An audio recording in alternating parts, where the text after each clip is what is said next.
Alright, hi guys. Let's get started. So thank you so much for coming out today. We have a big crowd, love that. If you haven't met me yet, my name is Elise. I am the president of the Functional Neurology Club here at Palmer.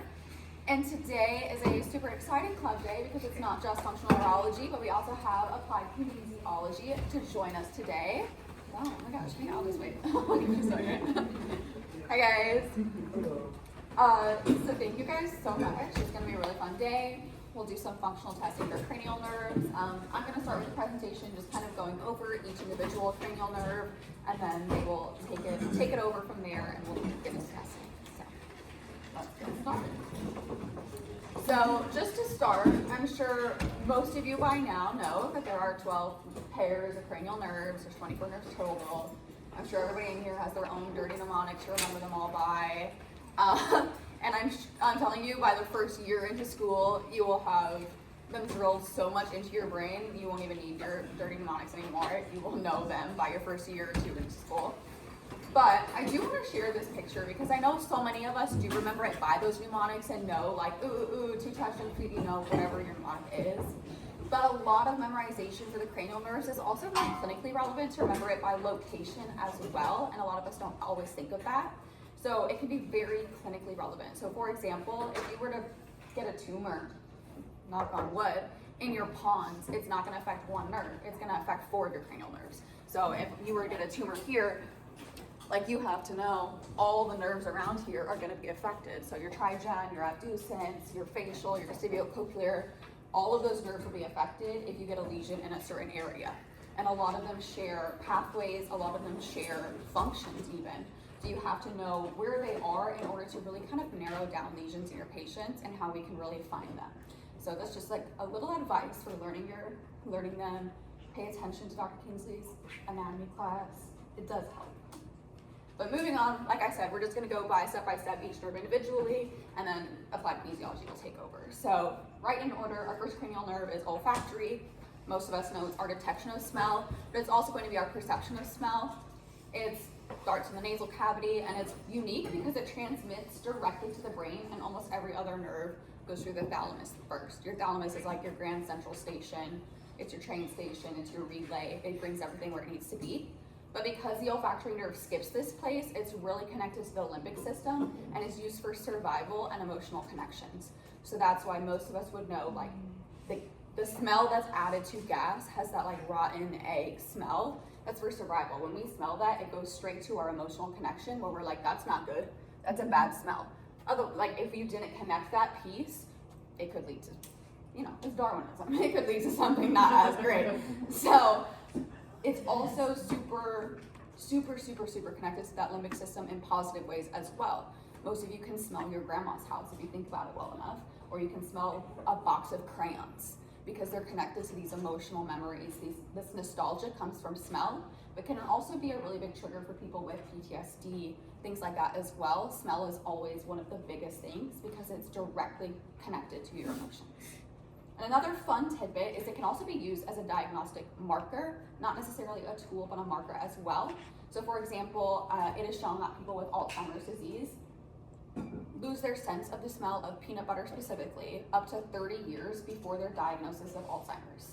It's a specific enzyme that's in peanut butter. It's super weird. It does not mean you are going to get Alzheimer's by any means, but it is a marker to look for other tests as you move forward in age. So it's not a diagnostic tool, but it can also definitely, like, mark that you need to do further testing. So next up is our optic nerve. One easy way to remember, like, which one is which. You have one nose, you have 2 eyes.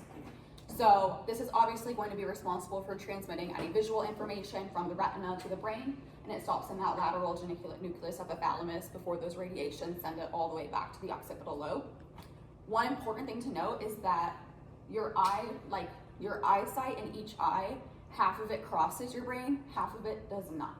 And a lot of us don't recognize that, especially early on in our career. So when we're doing like this functional eye test, you have to do the H and you're like, oh, they don't see from this eye. They don't see anything. You're like, oh, this optic nerve, it's this side of the brain only. Not necessarily the case. You have to get the full angle of the eye because the part that's closer to your nose is going to cross, and the part that's further away from your nose does not cross. So it's really something that you have to look for when you're testing eyesight individually, is that half of it crosses, half of it does not. And that can lead to a lot of different clinical losses of sight, and how much sight you lose in each eye is very dependent. So where that lesion is could affect your eyesight in different ways. When it comes to your third cranial nerve, you have your ocular motor, and that controls most of your eye movements in general, as well as constriction of the pupil through that parasympathetic nervous system, as well as accommodation of the lens, which is really just how you focus your eye. When it comes to clinical relevance, most of the palsy we see with ocular motor nerve is going to lead to the drooping eyelid or ptosis, dilated pupils, and even eye deviation, like an eye going to one side or the other, just due to like the paralysis of those extraocular muscles. So it's a pretty easy one to see right up front. As soon as a patient walks in, you could see, oh, their eye looks off, for example. You just have to look for that. The trochlear nerve is nerve number 4. Its sole responsibility is one tiny muscle. That's it, that's all it does. Most of you probably have Dr. Kingsley's little math equation, but it is the superior oblique muscle, so SO4. And this muscle depresses the eye when it's adducted. So think about like when you're walking upstairs and you have to look at your toes or even looking at your nose. It's that depression when you're trying to look inwards. It also intorts the eye towards the nose. So it's that rotation of the eyeball, not necessarily it's not a side to side movement, it's the rotation down. So like I said, when you're looking down directly, your eyes their balls, they rotate down. It does that movement. And then it can also abduct the eye and move it away from the midline as well. So a lot of times you would find it in that H pattern when you're looking directly. And clinically, patients would not be able to do one of those movements. So you can even see at rest, the patient's eye may be turned higher, it may be turned outward a little in comparison to that affected eye because it's not getting the stimulus that it needs to be pulled down. Next is your trigeminal nerve. Trigeminal nerve is your big boy. It's huge, it's giant. It's the one you can always see in the brain because it's got a big little root because it has 3 nerves. It's responsible for all the sensations of the face as well as your motor control for your chewing muscles. It does have those 3 branches, hence the name trigeminal. The first is going to go right to the forehead, the eyelids. That's called our ophthalmic nerve. The next is your maxillary nerve, and that's going to go to your cheeks, kind of your upper lip, your nose. And then the final is the rest of the space. And it is the only one of the 3 branches that has motor sensation. So that gives you the motor to those chewing muscles. It's your mandibular nerve. So it's your muscles of mastication. It's the only motor branch of the 3, but it does also give you some sensation as well, especially to some of these muscles, as well as your tongue. So clinically, a palsy of this nerve could result from trauma or tumors or something like that could result in a loss of sensation or even weakness during chewing, especially if it's one-sided weakness. You would definitely tend to look for a trigeminal nerve lesion. But there could also be, and I'm gonna say this wrong, and I know that I am, tic douloureux, something like that. Anybody speak French? Good. Sounds good. Tic douloureux. I'll just mumble it and pretend it sounds right. But that's known as trigeminal neuralgia, is the easier way to say it. And that's going to be a severe, almost stabbing facial pain that comes kind of out of nowhere. It's very sudden, and it can typically be triggered by touch, chewing, or even speaking. So anything that's going to use that nerve to function, people are going to have an extreme reaction. It's not something I've experienced, but it's not something I want to based on the description. So next up is our abducens nerve, and this innervates the lateral rectus muscle of the eye. So it's the beginning of that equation. So you have SO4, LR6. This is the LR6. So that muscle is specifically responsible for the abduction of the eye. So why the name is abducens. This is like the easiest one we have. It moves the eye away from the nose. If this nerve dysfunctions, obviously you're going to have difficulty with that specific eye movement, but you might also appear to have difficulty with adducting, like bringing it back in, and it might be kind of stuck in that position, causing like a double vision or diplopia. Like when you go cross-eyed, you start to see things kind of double visioned if you just do it yourself. So being stuck in that position, you can imagine how hard life would be or how hard sight would be. It does have a very exposed long pathway to get from the pons all the way to the eye. It's very exposed through that pathway. So any lesion along that pathway, not particularly on the nerve, but just in the brain, some intracranial lesion, is very likely, it's very vulnerable to cause pressure to that nerve and cause damage. It could lead to difficulty with coordinating your eye movements. It could lead to that binocular vision problem, anything like that, because it is very exposed along its path. Next up is our facial nerve. It's our seventh, and this one's super important. We know this. It provides sensory, motor, and parasympathetic functions. So it does a lot. Sensory-wise, it's going to be responsible for the taste on the anterior 2/3 of the tongue. The tongue has weird innervations, but also helps with hearing in the middle ear because it innervates that stapedius muscle that helps with hearing. Along with parasympathetic function, that's going to help with saliva and tear production, especially from your salivary and lacrimal glands. My boyfriend, for example, always makes a joke that I have a facial nerve tumor because I'm a big crier. I can cry at anything, I can cry daily, it doesn't matter, everything makes me cry, so he always jokes that I have a tumor because my lacrimal glands are overproducing.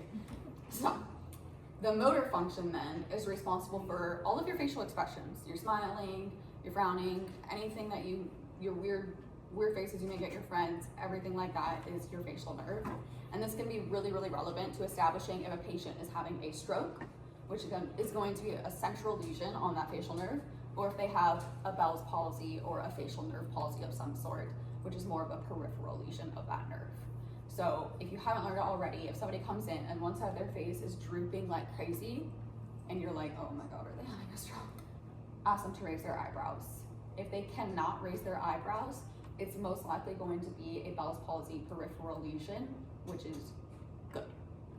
If they can raise their eyebrows, you might want to call 911 because that's most likely going to be more a central lesion, leaning towards stroke, leaning towards something happening in the brain and not on the nerve, if that makes sense. So if everything is drooping except their eyebrows, there's definitely a problem involved.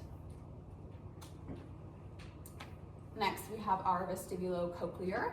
This is actually a dual nerve, tend to be noticed by the name. You have your vestibular branch and your cochlear branch. The cochlear is going to be responsible for hearing. It carries signals from that cochlea, that little snail-shaped thing in your ear, and carries it all the way to the auditory cortex of the temporal lobe, which we went over a few weeks ago if you were here. And then your vestibular branch, on the other hand, is responsible for your balance or your spatial orientation. And in 2 weeks, we'll do another like vestibular specific presentation. We'll do a case study. It's gonna be very fun, exciting. So show up to that. But when it comes to like clinically important, both of the branches can be affected individually, but both of them can be affected together as well. So you really have to look at, is the root of the problem in this branch of the nerve or is it in the root of the nerve? You would really have to test hearing ability and vestibular functioning separately and then test them together to see if it's the full nerve. You always want to make sure you get both and you're not like, oh, your hearing is messed up. It's just hearing, done. You want to make sure if somebody has a hearing problem, test their vestibular system too to see if it's the whole nerve, if it's the temporal lobe, if it's just the cochlear nerve. It will help narrow down that lesion.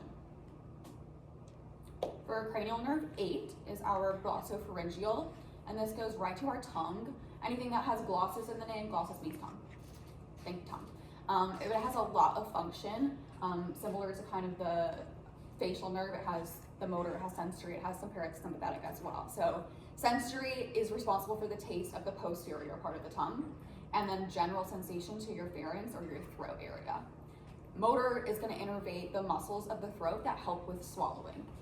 And parasympathetically, it's also going to stimulate some salivary production from your parotid gland, which is the one kind of over your cheek here. And a lot of these clinical problems could go in hand with any of these functions, just like the facial. It's what makes some of these nerves so difficult is because they do so many things. But you could also, similar to the trigeminal, experience a neuralgia of this nerve, which would cause that same severe, sudden, sharp, stabbing pain in the throat and the tongue.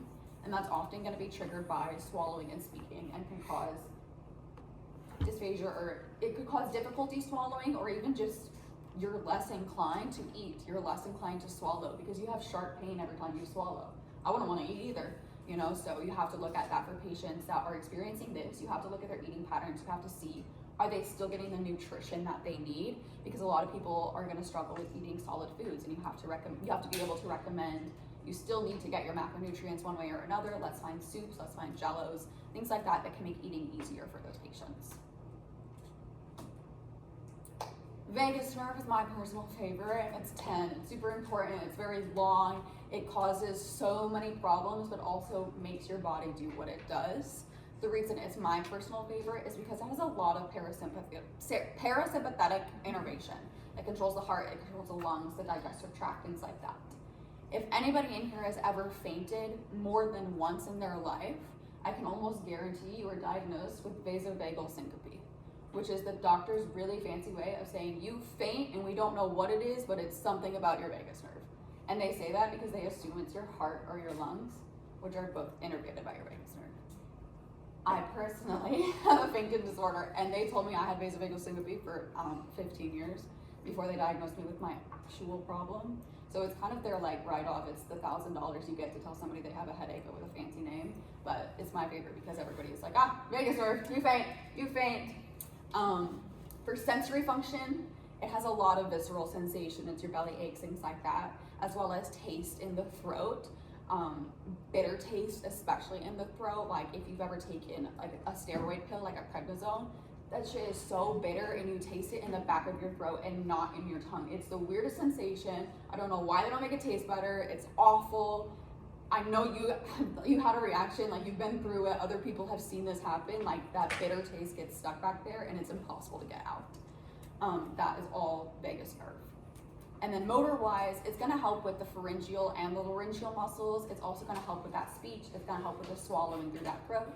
And it's also going to help with just parasympathetically lowering the heart rate. It's gonna help with regulating the bronchoconstriction of those lungs. And it's also gonna promote like your digestive tract's peristalsis. It's gonna help you move food through your digestive tract. So when it comes to dysfunction, because it does so much and there's so much to look at, it could affect any of it. So when someone comes in and they're like, they have a stomach ache, you're like, that sucks. Most of us don't immediately think vagus nerve, but it 100% could be vagus nerve. There could be a lack of peristalsis. There could be something going on that's causing digestive issues. If they are fainting, it could be their vagus nerve. If their lungs are not constricting how they should, it could be a vagus nerve. Like, it's little things that you see patients come in with all the time that you're like, oh, you got a stomach ache, that stinks. Oh, you fainted, no big deal. Like, you got back up, you're fine, you don't have a concussion. But it's things like that where you're like, no, there's definitely a deeper root, and vagus nerve is one of the ones you should always kind of immediately go to because it affects so much. Next up is your spinal accessory nerve. It's the most controversial cranial nerve because it goes to two muscles that are not in your brain or in your head at all. It comes from the brainstem and goes down to your shoulders. So some people don't agree that it's a cranial nerve necessarily, but for today's purposes and for board's purposes, it is. But it innervates your sternocleidomastoid muscle here on your neck and then your trapezius muscle as well. Your sternocleidomastoid, your SCM, is responsible for turning your head to the opposite direction if flexing one individually, and it flexes the head downwards when they both work together. And then your trapezius muscle, obviously it shrugs the shoulders, it retracts the shoulders, it depresses the shoulders. Each part of the trapezius does a different thing, but innervates all of it. And then clinical policy obviously would be found in these issues. If somebody can't turn their head to one side, even if it's just weaker on one side, you would definitely want to look at that spinal accessory nerve. And then last one, and then I'll pass it over to everybody else, is our hypoglossal nerve. It's our last one. This is purely a motor nerve, and it goes right to that tongue. You see that glossal, you know it goes right to the tongue. It moves the intrinsic and extrinsic movements of the tongue. So the intrinsic muscles are gonna adjust the shape of your tongue, and it allows for those fine movements, whereas the extrinsic muscles are going to help move the tongue in different directions. So they do have different functions, they are different muscles, but they are both innervated by the same thing. So typically, for the hypoglossal nerve specifically, if you can't do one function, you won't have to test both because both are going to lead to hypoglossal nerve. If you can't do one, you might just not be able to do that one. And then once again, like the palsy is going to affect those areas. And one like tidbit is if you have a palsy with it on just one side, the tongue will typically start to move towards that affected side because those muscles aren't working. So it's like it moves towards the affected. And there are a lot of like clinical tidbits as we move through neurology where you'll see, oh, this moves towards the affected side, that goes away from the affected side. And sometimes it gets super confusing because it's not inherently towards or away, and it switches depending on what you're talking about. And that's because of what we've talked about before, of that hemisphericity of the brain. The brain works together fully, but different sides are responsible for different things. So you always have to make sure, like, as terrible as they are, you have to know your tracks of the brain and the spinal cord. If you haven't gotten there in class, you will. But you have to know what decussates, you have to know where it decussates, because it's always going to be clinically relevant when it comes to something only working on one side of somebody's body and not on the other. So that's all I have for the cranial nerve descriptions. I know it was super quick, but like I said, most of us have learned them in class by now. We all have a general idea, but it just helps to kind of go over them quickly. So does anybody have any questions on them at all? Great. So I'm going to pass it over to Applied Kinesiology, and they're going to go over their functional testing with you.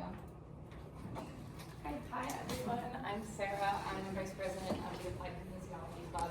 So I know there's a lot of mutation in here. I know you have some people who know how to muscle test. If you don't know how to muscle test, I will teach you how to muscle test. There's a lot of people in here who know.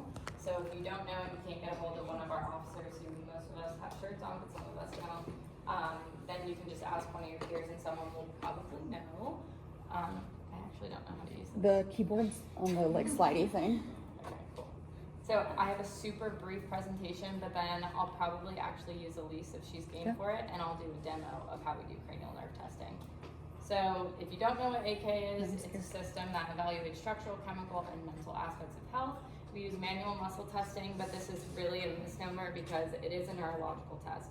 We're not doing a 5 out of 5 graded muscle test. That's not what we're looking for. We usually use an indicator muscle to evaluate neurological integration of the nervous system. We make sure that we're not what we call switched, so we want to make sure we're neurologically organized. We have communication from the left half of our brain to the right half of our body and vice versa, and then cerebellum down the same side.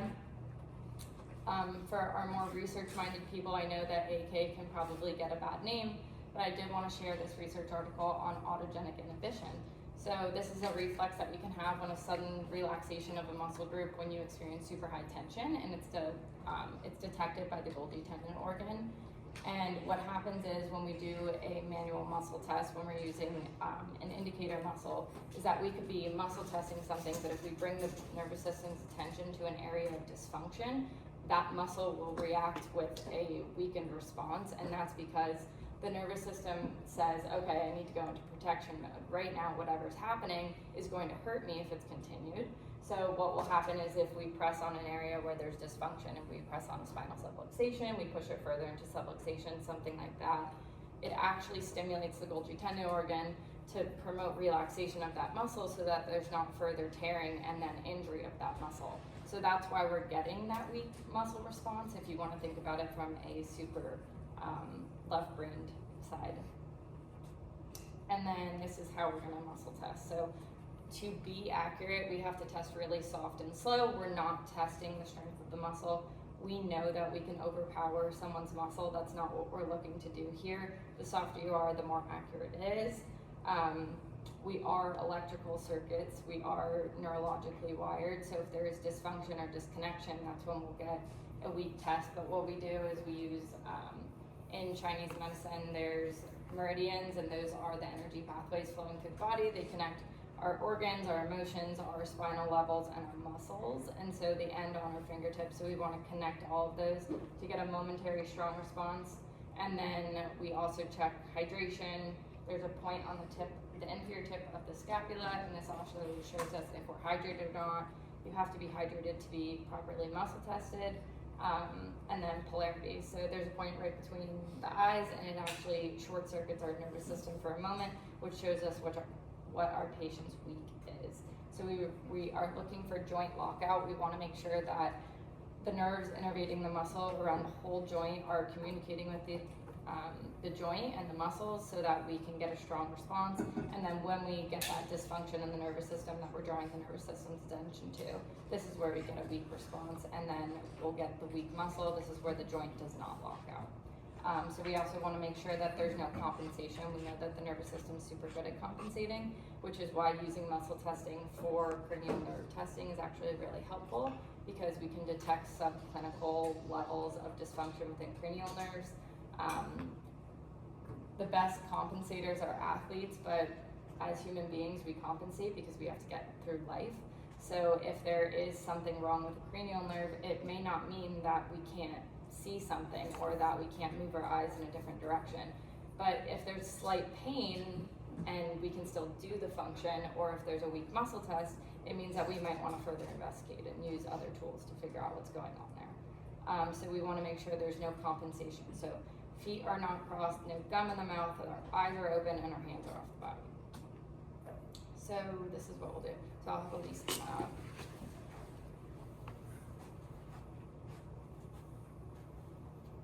And then we'll just go in the front of the class right here. So I'm gonna muscle test her facing this way. So I'm assuming Elise has never been muscle tested before. Okay, so I'm just gonna pick an indicator muscle. So we're just gonna use this joint / the anterior delt to do our indicator muscle. So I'm just gonna stabilize here. I'm gonna apply downward pressure, but not too hard, and she's just gonna resist my pressure here. So she's gonna go like this, she's gonna connect. This is what our strong should look like. Okay, let go of that. And then I'm gonna press here. So that's what the weight looks like. Did all of you see that? Was I blocking anyone? Can you do it on the other side too? So Yeah. that we can see? Yeah, of course. So she's gonna hold tight here. And then she's gonna connect her meridians. So that's our strong, let go. And I'm gonna press here. That's why this is hard. Yeah, I know. So I promise she knows, like, she can reiterate to you guys, I'm not pushing any harder. No. This is a short circuit to the nervous system. It's just, I think it's a misconnection of the meridians. We don't know why exactly, but it just shows us what our patient's weak is. So why we do that is because not everyone's strong and weak is going to be the same. It's really important to know what your patient is. We know that we're all different. And her nervous system is super responsive to muscle testing, so this should be really easy. Perfect. So we're just going to go through. We're going to do exactly the things that you would logically think when you think of the cranial nerve. So I'm going to have Elise. This has a flavor to it. We'll see if she can. This is my coffee. It has a flavor. We'll see if she'll be able to correctly identify it. So I'm going to have Elise close that nostril with that hand. Yeah. And I'm going to have her close her eyes. And we're just going to muscle test just to get her strong again. And then she's going to identify the smell for me before I muscle test it. Okay. Smell it. It's coughing. Yeah. Yep. Okay. So now I'm going to have her do it again, but I'm going to muscle test her while she does it. So smell. So that's strong. Yeah. If she went weak there, just because she can identify the smell doesn't mean there's an issue in olfactory. So there's a technique that combines neurology and applied kinesiology. There's actually two. They're called quantum neurology and quantum neurology reflex techniques. When Elise was talking earlier about how smell is highly integrated into our emotional system, you can actually reset cranial nerves through lasering different lobes of the brain.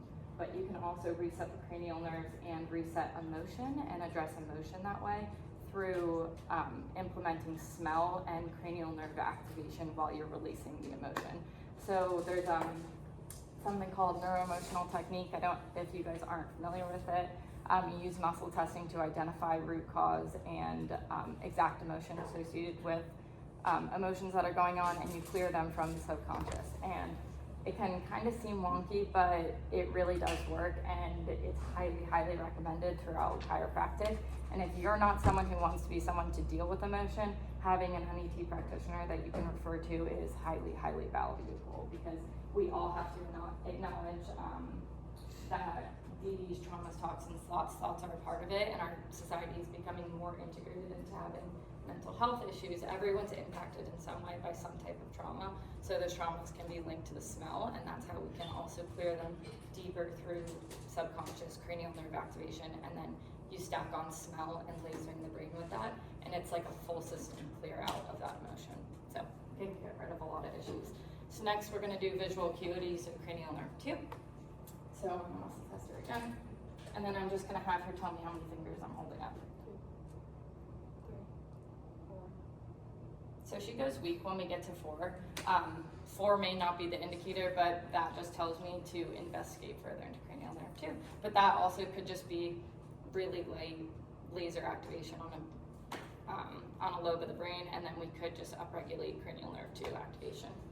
And then 3, we're going to do accommodation. So this is usually how I test. So I'm going to have you look at my hand and then look at the wall.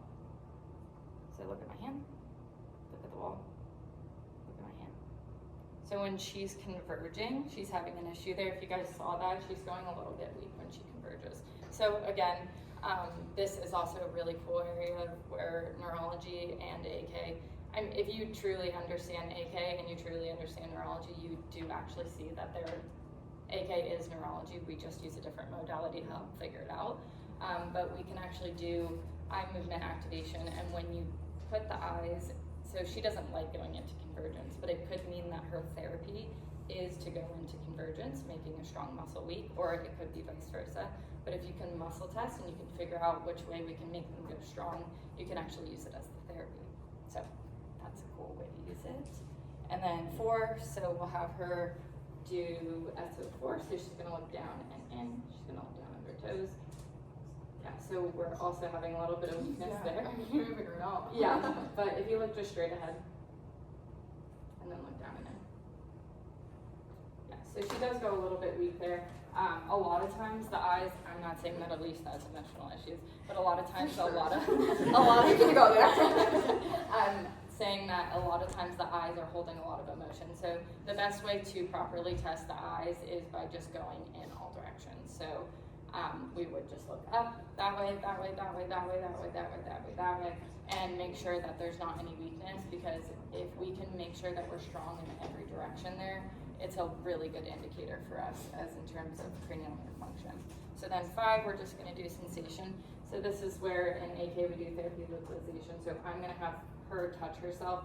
I could do it myself, but I'm gonna have her do it. So she's gonna do optic for just trigeminal 1, and then 2 on the maxillary.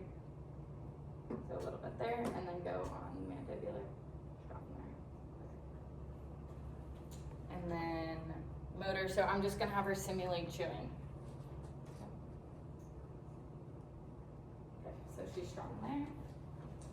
And then 6, like we talked about, you would just do the eyes lateral. So if we're going that way, if I have her move her eyes that way, head straight ahead, and eyes that way, we're testing the right eye. If we go this way, we're testing the left eye. And then for 7, facial, I'm just gonna have her do all the facial expressions. So I'm gonna have her raise her eyebrows, and then I'm gonna have her squint her eyes. And then I'm gonna have her smile, and then I'm gonna have her frown, and then I'm gonna have her puff out her cheeks. Perfect, so 7's all tapped. And then for 8, we're gonna have her snap in her ear. So I'm gonna snap over here. So she's not liking that. That's fine. That's not fine. Yeah, so Makes you really self-conscious. I You're know. looking at people. I completely understand. I'm braced for this. And then also, this is super helpful if you guys work with any vestibular issues. So you can just do it. You can see if they sway, if they're just standing. But we're gonna do our little moose ears. I don't know if you guys have gone into that at all yet. Okay. So this is how you tell what canal you're in. So you're gonna go forward and then tilt the head, and you're in the right anterior canal here. Correct, right? Yeah. I just wanted to make sure. So technically, you could just go here, have them close their eyes, and see if they have any wobble there. But I'm just gonna have her go into the canals, and we're gonna muscle test her. So go right anterior, and then go left posterior, and then right this way, and then left anterior. Yeah. Perfect. Got a little proprioception and both. And then for 9 and 10, it obviously gets like a little bit crossed here, and this is where like it's a little non-specific when we're testing it this way, but it's also hard to test 9 in general. Yeah. So I'm just gonna have her swallow, so we're gonna stimulate. In practice, if you really wanted to, you could stimulate the gag reflex. We're not going to do that in here today. So I'm just gonna have her swallow, so this is 9 and 10. Yeah, so strength in there. And then to activate vagal, this is actually a really good technique for you to give your patients if they're someone who's super stressed, super hyped, super anxious, humming and gargling. So gargling 15 seconds 3 or 4 times a day can actually get a lot more parasympathetic input. If someone has a lot of gut issues, like Elise was talking about, this is a super good way to integrate that. But I'm just gonna have her hum to activate vagus. But you can activate it differently, so I'm gonna have you go la la la. La la la la la la la. Good. So different movements of the tongue stimulate different things. So I don't know exactly what la la la is doing, but it's different than da da da and ka ka ka or ta ta ta. So all of those things are different, but we're not going to go into the intricacies because we don't have that much time. And then I'm just going to have her lift up the shoulder for spinal accessory, and then we'll just do the other side. Perfect. And then for 12, I'm just going to have her, I'm going to put my hand against her face here, and she's going to stick her tongue into my hand.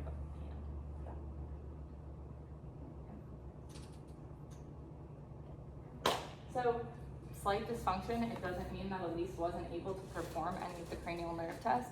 If you can see that and you see that like suboptimal function is what we're kind of detecting here, then you can make a big difference in people who might be deemed completely normal. And this is not something that you put on an orthopedic exam and send to a neurologist and say, they have an issue with cranial nerve 2.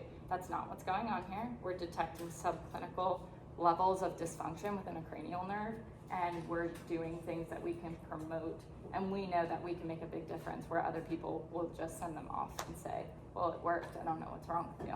So Yeah, so to add on that, like when it comes to the neurology we teach really kind of straightforward, cut, clear movement. So if somebody were to test my optic nerve, how we're taught how to test optic nerve, I can see just fine. Like that's not my problem. Oculomotor, I can move my eyes just fine. She's finding a deeper source of dysfunction, I would say. yeah. It helps to really narrow it down, because if somebody is like, you're gonna have patients where they come in and they're like, something's off, and they're never gonna be able to tell you what. Something's off. You know what I mean? And it's your job to be like, okay, like, and you have to work all the way backwards, all the way backwards, all the way backwards. And this could be a really easy tool to use, because you saw how simple it is. You don't need any tools, like you don't need fancy equipment. You just need somebody with an arm, and you can use multiple muscles. Yeah, you can use it. I was just using that as an indicator muscle. Right. We could have used her fingertips. We could have put these together, pulled them apart. Literally any muscle that you can start from strong and then make go weak is called an indicator muscle. Right. So it's a really good way to find dysfunction when you can't find it any other way. I think that, like what Elise was saying, like the huge word here is like subclinical. So a lot of times that's AK's like bread and butter is finding subclinical issues. But if you think about it, even in terms of blood work, you need a 70% physiological change to have anything show up as a red flag on blood work. By the time you're at a 70% dysfunction of physiology, you have reached pathology. Yeah. If we can reach people before they get to pathology, which would be a cranial nerve not functioning, that's a huge difference maker. You make a big difference in length of treatment, in prognosis of treatment, things like that. So, I'm just gonna write the quantum neurology and the QNRT on the board just in case anyone's interested. Real quick, when you're doing, which nerve was that for? That was for 8. So that's for 8. yeah. For balance. Balance, Okay. yeah. Have you guys learned that in class? Sorry. Yeah, that's what we're not gonna do today in here, just because I don't have a laser and QNRT is like a much more involved thing. But like I was talking about, if we wanted to in the future, we can do an eye movement corrective class or something like that, so that where you can muscle test and you can actually make someone go stronger in the motion that they're going weak. So like she had an issue coming into convergence, so our exercise might be coming into convergence, or like for example, I'm just gonna move my hand. I'm gonna move my hand until she becomes weak. Right there. So we're gonna go until she's weak every time. And that's gonna be, so that's, at some point, she's gonna start fatiguing sooner and sooner. She's reaching her metabolic capacity, metabolic fatigue there. We don't wanna overstress someone's nervous system. We don't wanna like max out their capacity, because you do hit a level of metabolic fatigue when you're doing things, especially like eye movements, and depending on how fragile someone's nervous system is, you could really, really burn them out if you do too much. So that helps you kind of gauge what's appropriate for the patient in that treatment.